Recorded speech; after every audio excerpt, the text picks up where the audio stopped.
"He hasn't moved in 3 days, Lieutenant. Not for food, not for water, and he sure as hell hasn't moved for me." Sergeant Tobias Reyes spoke without turning his head, his eyes fixed on the chain-link enclosure 20 feet away, where a 70-pound Belgian Malinois sat in perfect, motionless watch inside an empty concrete kennel. Lieutenant Marisol Webb stood beside him in the late afternoon shade, her uniform crisp against the dust kicked up by the autumn winds sweeping across the county training yard, and she said nothing for a long moment because there was nothing useful to say. The dog's name was Kaiser. He had served 2 combat deployments with the 75th Ranger Regiment before being transferred to a federal handler program, and after that program ended, he had been gifted to their county sheriff's department with a thick service folder and a single instruction passed down by his last trainer, which was that Kaiser should not be pushed when he was grieving. The trainer who had written that note had retired years ago and could not be reached, and the man who had been Kaiser's combat partner was dead. Reyes had been the dog's working handler for the past 9 months, and they had achieved what Webb would describe as an honest, professional partnership, the kind that did not pretend to be more than it was. Then, on Monday morning, Kaiser had walked into the empty memorial kennel at the back of the training yard, the one that the county had built 6 years ago in honor of a fallen canine from another department, and he had refused to leave. He sat in the back corner with his front legs planted square, his ears forward, his eyes locked on the gate. When Reyes had tried to enter, Kaiser had peeled his lip back in a slow, silent warning that any handler in the country would recognize as a final courtesy before something worse. They had left bowls outside the gate. The bowls remained untouched. They had tried his favorite tug, the worn yellow one he had carried like a treasure across 3 states. He had not even looked at it. Now it was Wednesday. The sun was beginning to slide toward the bare branches of the sycamores along the property line, and Webb could see that the dog's flanks had begun to draw in. Another 24 hours, and they would be looking at involuntary sedation, which was the kind of intervention that broke a working dog's trust forever. "I called the breeder this morning," Reyes said quietly. "Place in southern Indiana. The line he came from. They didn't sell him to the Army, though. They sold him as a puppy to a private trainer who handled the early socialization, and then resold him into service." Webb glanced at him. "Do we have a name for the trainer?"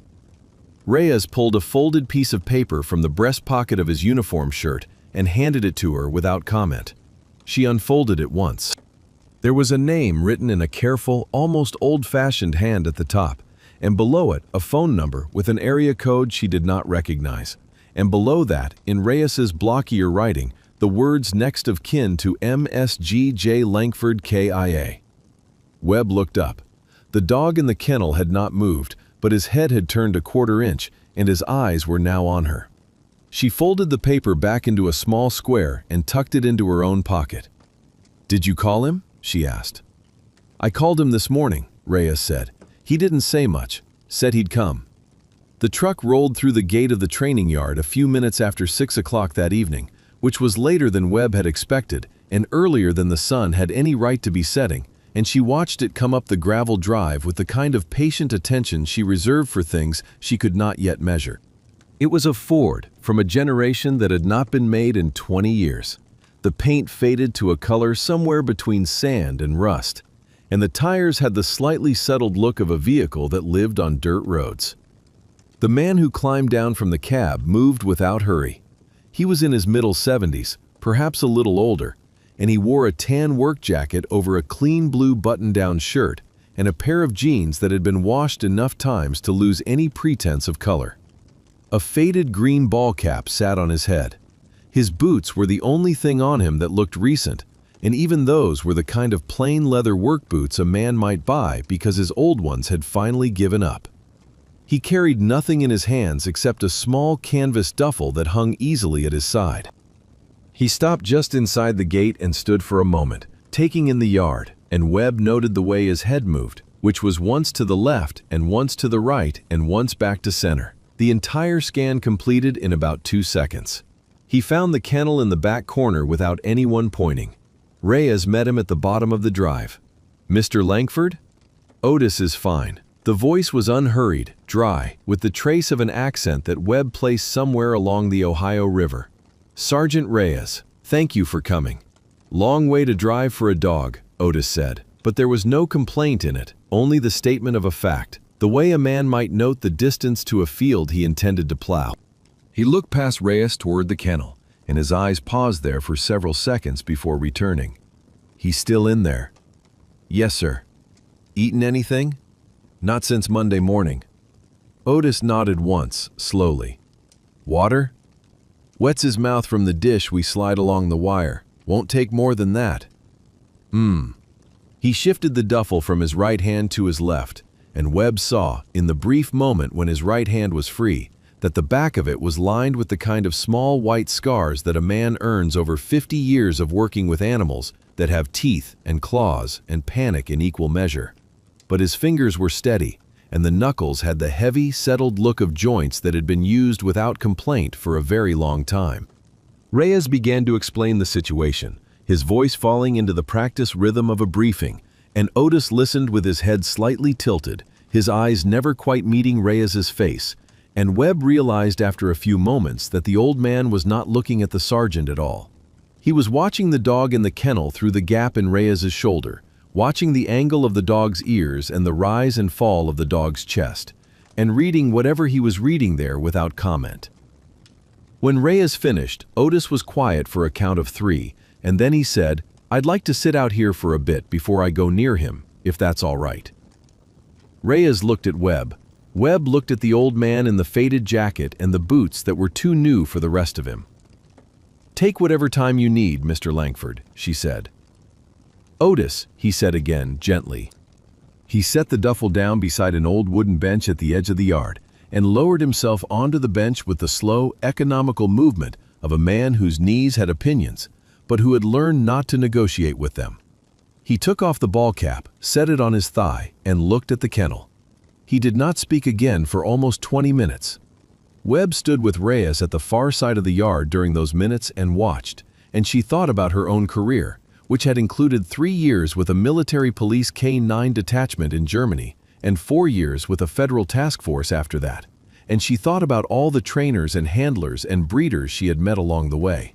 There had been a few of them, a small handful, who had carried themselves the way the old man on the bench carried himself, and they had all been people who had spent most of their working lives in places that did not appear in newsletters.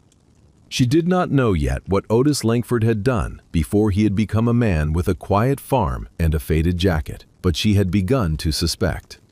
The dog had not moved in the kennel, but Webb noticed that his ears, which had been forward and hard for 3 days, had drifted very slightly to the side. They were no longer entirely focused on the gate. They were tracking something else, something behind them, something at the edge of his hearing, and Webb did not need to look to know that the something was the breathing of the old man on the bench.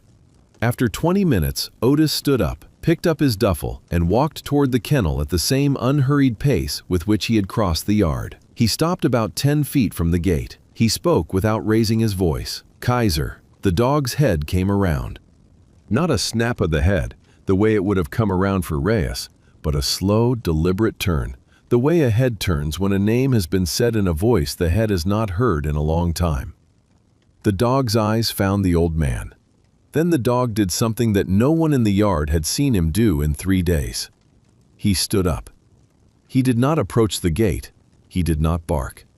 He stood on all 4 feet, his tail low but no longer tucked, his ears forward but no longer hard, and he watched the old man as a soldier watches an officer he is not sure he recognizes. Otis took 1 step closer. He spoke again, and this time he spoke in a language Webb had not been expecting, although the moment she heard it she understood. It was Dutch. The first language of the working Malinois lines that came out of certain kennels in the Netherlands and Belgium, the language that handlers used because it was clean and clipped and unlikely to be confused with English commands shouted in a stressful environment. The word he used was a soft one, a word that asked rather than ordered, and Webb did not know the precise meaning, but she knew the shape of it. The dog answered with his entire body. His tail lifted. His ears came up the rest of the way. A small, almost inaudible sound came from the back of his throat, the kind of sound that a dog makes when he is trying very hard not to make a sound. Otis took another step. He had reached the gate. He set the duffel down carefully outside the chain link. He did not unlatch the gate yet. He stood with his hands resting easy at his sides, his weight settled, his breathing slow and visible in the cooling air, and he simply let the dog look at him. Webb realized she was holding her breath. She made herself release it. Reyes, beside her, had not moved. After perhaps a full minute, the dog did something that brought a small noise from Reyes's throat. He walked. He walked 4 short steps from the back corner of the kennel toward the front, and then he stopped and he sat. Otis nodded as if some long conversation had reached a point of agreement. He unlatched the gate. He did not throw it open. He swung it inward 6 inches, paused, swung it the rest of the way. The dog did not move from his sit. Otis stepped inside. He did not approach the dog. He moved past him, gently, the way a man moves past a sleeping child, and he walked to the back wall of the kennel where the dog had been guarding. He turned. He looked at Reyes and at Webb through the open gate, and his face for the first time showed something other than its weathered patience. There was a softness in it now, and a grief. Then he lowered himself down.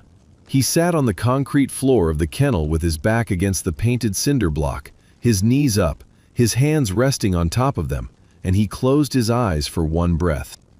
When he opened them, the dog had crossed the kennel and was standing in front of him. What happened next was the kind of thing that handlers spend their careers chasing and rarely see, because it requires a confluence of memory and trust and time that almost never aligns. The dog did not jump. He did not whine in the high, desperate register that distressed dogs use when they break. He lowered his head. He took 2 short steps forward until his chest was an inch from Otis's knees, and then, very slowly, he laid his muzzle along the top of Otis's right thigh and held it there. His eyes closed. A long breath went out of him, longer than a dog his size should have been able to hold, and Webb realized that the dog had been carrying that breath for 3 days. Otis's right hand lifted from his knee with the slow, weightless motion of a man approaching something fragile. He laid his palm flat between the dog's ears. He did not stroke. He simply rested his hand there, and his thumb moved once, gently, along the edge of the dog's ear, in a pattern that looked private. He spoke, and Webb could not hear what he said, but she saw his lips move, and she saw the dog's body adjust against him, the weight settling more fully against his leg, the way a tired weight settles when it has finally found a place it knows. Otis's eyes closed again. His shoulders moved, once, in a way that was not a sob exactly, but was its quieter cousin. Reyes turned his face away. Webb did not. She watched because watching felt like the only honest thing she could do, and because she knew, with the certainty of a person who had spent enough years around military working dogs to know when something rare was happening in front of her, that she would never in her remaining career see this exact thing again. The dog did not move for several minutes. Otis did not move either. The yard was very quiet. Somewhere on the road outside, a tractor crossed a culvert, and a flight of starlings rose out of the sycamores and curled and resettled. Inside the kennel, the dog's tail began, very slowly, to move. It did not wag. It swept, once, along the concrete, the way a tail sweeps when a dog is half asleep and dreaming of something good. Otis opened his eyes. He looked down at the head against his leg. He looked at the dog's ribs, and Webb saw his jaw tighten in the way of a man who has just done arithmetic in his head and not liked the answer. "We've got to get some water into him, Sergeant," Otis said, without raising his voice and without looking up. "Slow, quarter bowl. He won't take it from you yet. Bring it to the gate and I'll come for it." Reyes moved. Webb watched the old man's hands as he waited for the water to come. The right hand had stayed on the dog's head. The left hand had come to rest, very lightly, on the dog's shoulder, just behind the joint, in the spot where a handler checks for heat and for the throb of an artery that should be steady. The left hand stayed there for a long time. Otis was, Webb realized, taking the dog's pulse. He was doing it without any ceremony, and without any indication that he was doing it, and he was doing it the way a person does it who has done it for 50 years, in places where there were no veterinarians and no choices and no time. Reyes came back with a quarter bowl of water and set it just inside the gate. Otis murmured something to the dog and stood, slowly, the dog rising with him as if the two of them had agreed to it. Otis fetched the bowl. He carried it back to the corner. He set it down. He sat back down beside it, and the dog drank. He drank carefully at first, the way a dog drinks when his stomach has forgotten the shape of water, and then he drank more, and Otis stopped him with a hand under his chin halfway through the quarter bowl. "Easy, easy, brother. We'll bring you the rest in a few minutes." The word brother in the old man's mouth did not sound like a word he had reached for. It sounded like a word he had been using for a long time. Webb felt Reyes shift beside her, and she put a hand lightly on his elbow, which was her way of telling him to stay where he was. Otis ran his palm down the dog's back, over the shoulders, along the flanks, down the haunches, the practiced check of a man surveying a long catalog of small injuries and accumulated history. He paused at the dog's left hip and pressed gently with 2 fingers. The dog did not flinch, but his ear flicked. Otis nodded to himself. He stood again, eased out of the kennel, latched the gate behind him with the dog still inside, and walked back over to the bench. And Webb met him there with Reyes a half step behind. Otis sat. He took off his cap, ran his hand through gray hair that had been recently cut by someone who was not a barber, and set the cap back on. He looked at Webb for the first time directly. "I'm going to need to take him home with me, Lieutenant, if that's all right by you." Webb nodded once. "We were prepared to discuss that." "I figured." He looked down at his hands. "I should tell you a few things. Some of them are in his file, and some of them aren't. The ones that aren't, my son would have wanted you to know, so I'll say them." Reyes lowered himself onto the bench at the far end. Webb stayed standing, because standing was easier than choosing whether to sit. Otis began to speak, and as he spoke, his voice did not change in volume or in pace. He spoke the way a man speaks when he has rehearsed the words enough times in his own kitchen that he no longer has to feel them on the way out. "I raised that dog," he said. "I bought him out of a litter in Skingdal, in the Netherlands, when he was 7 weeks old. His mother was a working dog out of a line I'd been watching for about a decade. I've been training military dogs for 46 years, mostly for the Department of Defense, some for our friends across the water. I retired off paper in 2011, but a few of the program managers used to call me on the side for foundation work, the early imprinting, before the dogs ever saw a base. Kaiser was one of those. I had him from 7 weeks to 9 months on my place outside Boonville. I weaned him onto the bite work. I weaned him onto the search work. I taught him his first 3 languages of commands. When he was ready, I drove him up to Lackland and turned him over to the program. That was in the summer of 2017. He paused. He looked at the kennel. The dog inside had laid down, his head on his paws, watching the bench. "My son's name was Jesse," Otis said. "He was a ranger out of 3rd Battalion. He went out to selection for the Regimental Reconnaissance Company in 2018, made it through, and was assigned to a small element that worked overseas in places I don't have permission to name and won't try to. He was a multi-purpose canine handler by the 2nd year of his time on that team. He was good at it. He was very good at it. They paired him with Kaiser in 2019. The pairing was not an accident. The program manager called me about a year before it happened because Jesse was coming up in the queue, and he asked me whether I'd consider it a conflict of interest if my son were assigned to a dog I had foundation trained. I told him I would not. I told him that the dog I had raised was the dog I would have wanted any of my children to work with because he was the steadiest puppy I had ever put through my place, and because he had a quality of attention I had only seen twice before in my career. The program manager thanked me and said he had only asked as a courtesy. Jesse and Kaiser went out together at the start of 2020. They did 3 rotations. He swallowed. Kaiser saved my son's life 4 times that I know of. There were probably others. The 4th time was the last time.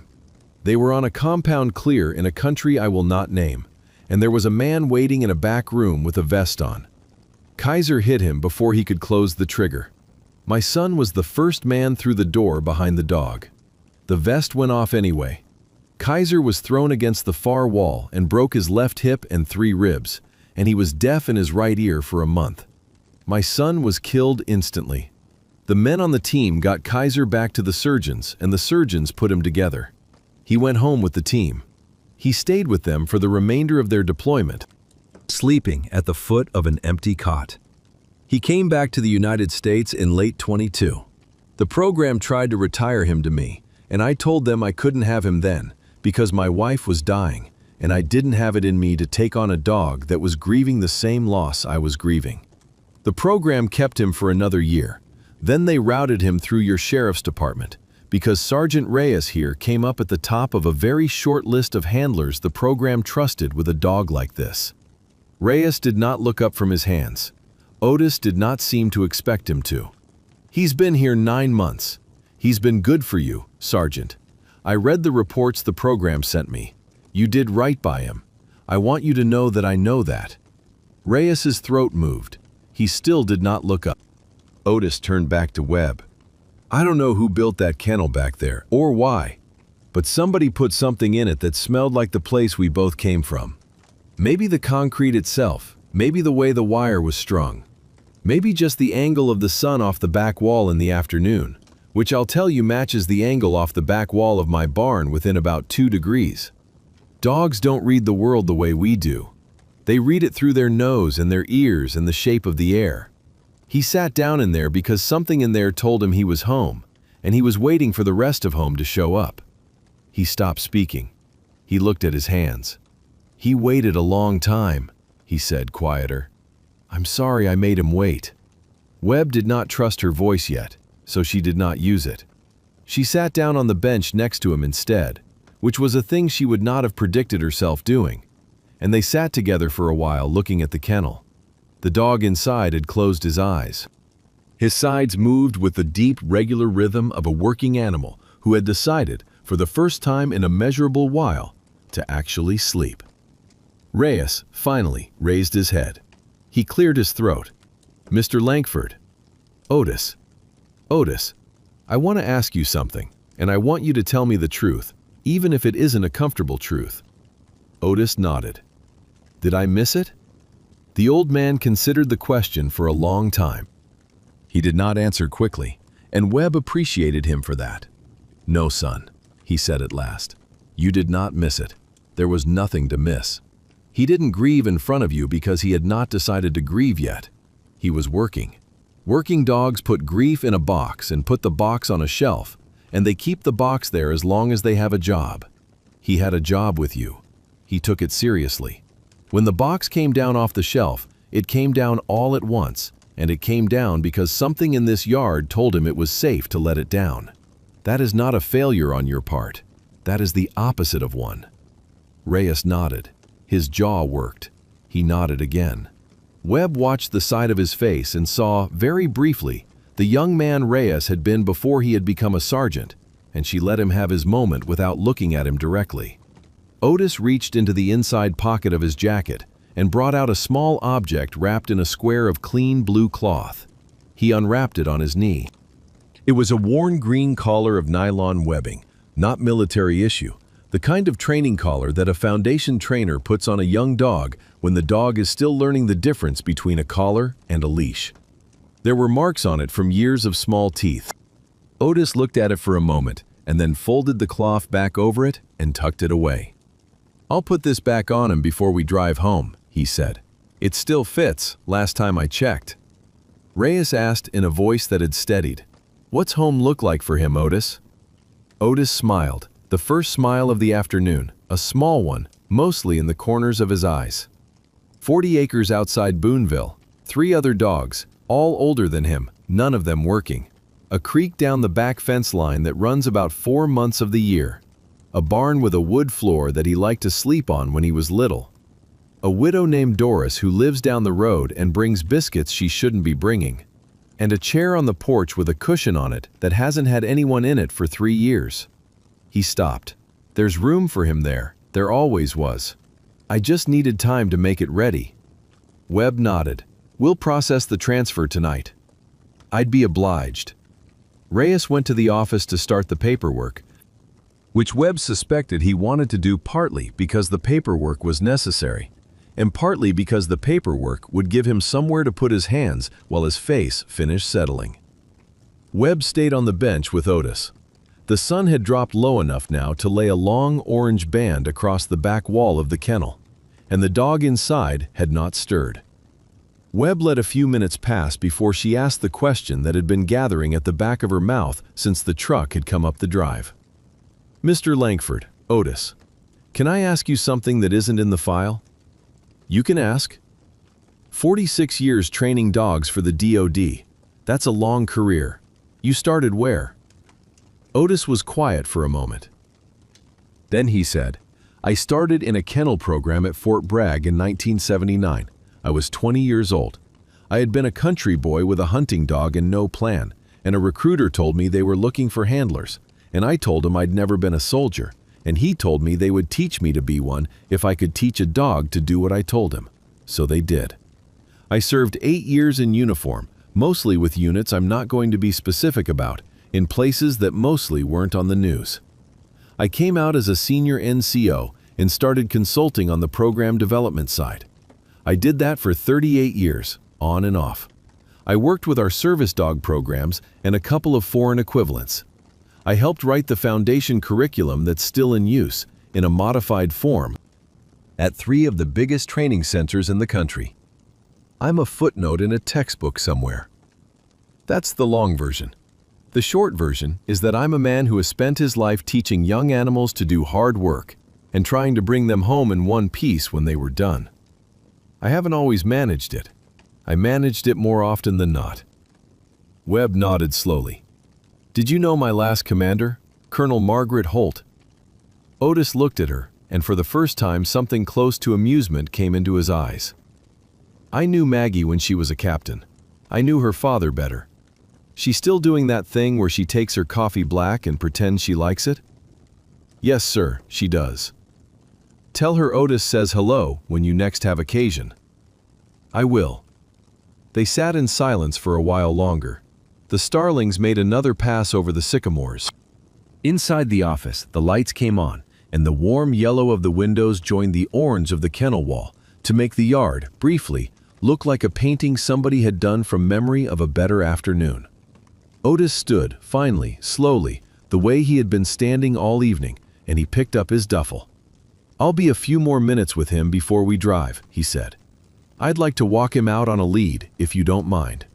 He needs to walk out of that kennel on his own 4 feet, not be carried. It matters. It matters, Webb agreed. Take your time. He took his time. He went back to the kennel and let himself in, and the dog rose to meet him without hesitation now, and Otis knelt down and replaced the heavy-duty service collar with the worn green one from the blue cloth. He clipped a plain leather lead to it. He stood. He spoke to the dog in Dutch again, the same soft word, and the dog walked beside him to the gate, through the gate, into the yard. They did one slow lap of the perimeter together. Kaiser did not pull. He did not lag.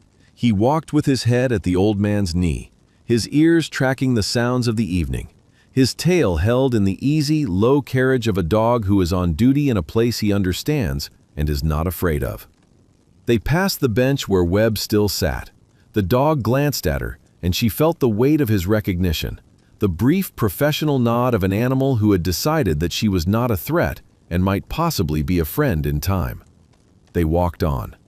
By the time they completed the lap, Reyes had come out of the office with a manila folder under his arm and a thermos in his other hand, and he handed both to Otis without much in the way of words. Otis took them and thanked him. Reyes crouched down in front of the dog. He did not touch him. He just looked at him, the way a handler looks at a partner he is signing off to another handler, which is a look that does not need translation in any kennel in any country. He spoke, finally, in a low voice. You did good work here, brother. You go on now. The dog's tail moved once. Reyes stood up. He nodded to Otis. He nodded to Webb. He turned and walked back toward the office, and Webb did not call after him, because she knew there was nothing more he wanted to say in front of an audience. Otis loaded the dog into the cab of the old Ford. He did not put him in the bed. He lifted him, with some effort, into the passenger seat, and Kaiser settled there with his head against the window and his eyes on the old man as if he had been doing it for years. Otis closed the door gently. He came around to Webb one last time. He held out his hand. She took it. His grip was dry and steady, and the small white scars on the back of his hand stood out in the late light. "Lieutenant." "Otis. Thank you for letting an old farmer interrupt your week. Thank you for driving up." He almost smiled. He nodded once, settled the green ball cap on his head, and walked around to the driver's side, and the Ford turned over with the patient cough of an engine that had been turning over patiently for 30 years. The taillights moved down the drive and turned onto the county road, and Webb stood by the bench with her hands in her pockets and watched them go until the road dipped and they were gone. The kennel at the back of the yard sat empty for the first time in 3 days. The wind moved through it once, lifted a single dry leaf off the concrete, and let it fall again. Webb stood there for a long while in the dimming light, thinking about her own father, who had also raised dogs, and about the long, quiet labor of men and women whose work would never be written down in the form it deserved, and about the way that grief, when it finally arrives, sometimes arrives in the shape of a familiar pair of hands, and she let herself feel each of those things in turn. And then she walked back to the office to help Reyes finish the paperwork, and to put on a fresh pot of coffee for the both of them, because the night was going to be long, and because some things deserved to be honored, and because the lights of the old Ford were already a mile down the road by then, carrying a dog home to a porch with an empty chair on it, and a man home to a porch that was empty no longer.